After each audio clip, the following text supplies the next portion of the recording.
Bien, mes frères et sœurs, j'avais encore un petit mot à vous dire.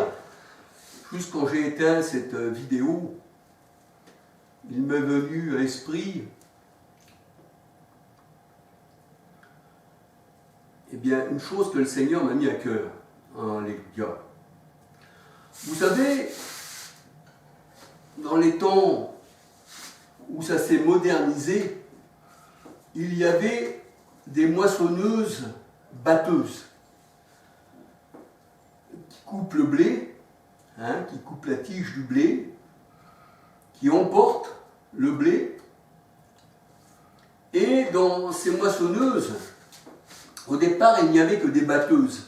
On apportait les gerbes à celui qui battait le blé, il prenait les épis et il les mettait dans la batteuse. Et il y avait des sacs, on récupérait le grain.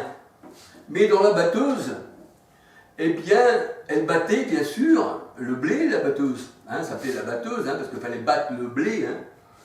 Et dans cette batteuse, il y avait des souffleries.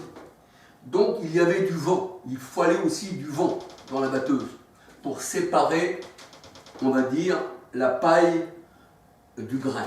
Alléluia.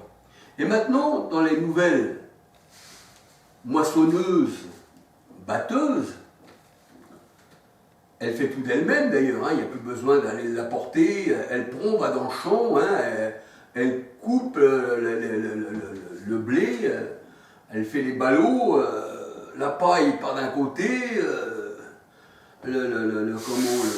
on va dire, la balle d'un autre, alléluia, et nous voyons que tout est séparé. Mais sans le vent dans la batteuse, sans le vent, on ne peut pas séparer le blé de la paille, même dans les machines modernes. Alléluia. Et dans la parole de Dieu, les enfants de Dieu sont comparés comme le vent qui sépare la paille du grain. Alléluia. Afin que le Seigneur puisse mettre son grain dans le grenier. Alléluia. C'est-à-dire dans son royaume. Alléluia. Alors, soyez bénis, que le Seigneur vous garde. Alléluia. Et à la prochaine vidéo. Alléluia.